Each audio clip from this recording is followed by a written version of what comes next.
시청자 여러분 안녕하십니까? 저는 서울에 있는 꿈을 꾸며 꿈대로되는 꿈의 숲교회 최창범 목사입니다. 인간에게 죄가 들어오기 전에 인간과 하나님과의 관계는 거리끼고 막힌 것이 없는 친밀한 관계였습니다.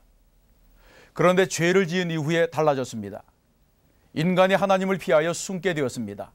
아담과 하와도 선악과를 따먹은 후 하나님 앞에 서기가 두려워졌습니다. 죄가 장벽이 되었습니다. 그래서 창세기에는 죄를 지은 인간 내면에 두려워하는 마음, 버림받은 마음, 분노하는 마음, 죄책감, 열등감 등이 생겨났다고 하는 것을 보여주고 있습니다. 이런 마음은 인간의 원죄로부터 온 것입니다. 열등감이란 무엇입니까? 열등감이란 자기 자신을 무가치한 존재로 여기는 만성적인 자기 개념입니다. 첫째로 열등감은 왜 생기는 것입니까? 심리학에서는 열등감이 인간의 가장 솔직한 모습 중에 하나라고 말합니다. 아담과 하와가 선악과를 따먹고 하나님과 같이 되려고 했습니다. 아담과 하와는 자신들이 하나님과는 비교할 수 없는 열등한 존재라고 하는 사실을 알게 되자 하나님과 같이 지혜로워지려고 죄를 선택했습니다. 그러므로 열등감이란 인간 내면의 깊은 곳에 숨어있는 원죄에서 오는 것입니다. 이런 열등감은 모든 사람들에게 다양한 모습으로 숨어 있습니다. 외모 때문에 오는 열등감, 남들에게 놀림을 받고 무시당해서 오는 열등감, 능력이 부족해서 오는 열등감도 있습니다. 그런데 열등감으로부터 오는 모욕감은 남이 준 것이 아니라 스스로가 자신과의 대화 가운데 준 모욕감이기 때문에 피할 수가 없습니다. 나는 쓸모없어. 나는 안 돼. 남들에게 사랑받지 못하고 인정받지 못하는 것이 자신의 무능함 때문이라고 자책하기 때문에 자꾸 열등감만 쌓이게 되는 것입니다. 둘째, 열등감이 삶에 어떤 영향을 미칩니까?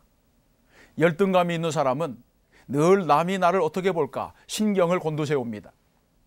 자기 신뢰가 부족하기 때문에 다른 사람이 자신을 칭찬해 줄 때 비로소 안심하고 스스로를 인정합니다. 유별나게 아부해 주는 것을 좋아하는 사람 역시 열등감과 관련이 있습니다. 이런 사람은 무의식 속에 자신을 무가치하게 여기고 있기 때문에 그렇지 않다고 하는 증거에 굶주려 있는 것입니다. 또 열등감에 빠진 사람일수록 자존심 하나로 버팁니다. 이런 사람은 주위의 다른 사람의 비판을 받아들이지 못합니다. 자존심 하나 때문에 억지를 부리고 매사에 불필요한 자기 합리화를 일삼게 됩니다.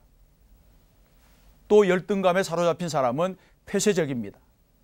자신의 마음을 열면 열등한 것이 드러나기 때문에 다른 사람들로 하여금 또 무시당하고 버림받을까 봐 마음의 문을 열지 않습니다. 그래서 자신을 스스로 맞는 감옥에 가두어 버리는 것입니다. 셋째, 열등감을 어떻게 극복할 수 있습니까? 아담과 하와는 하나님과 같아지려다가 범죄했습니다. 그런데 열등감을 다른 측면에서 조명해 보면 인간이 열등한 것은 하나님의 은혜라는 사실입니다.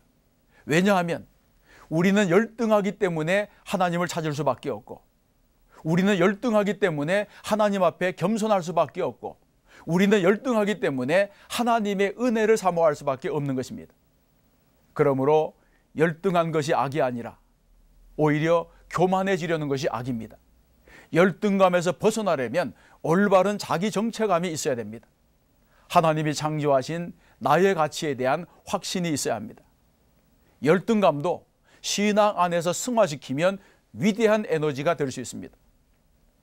사랑하는 GTS 시청자 여러분, 우리가 분명히 알아야 될 것은 하나님은 열등감에 사로잡힌 사람일지라도 치료하시고 회복시키신다는 것입니다.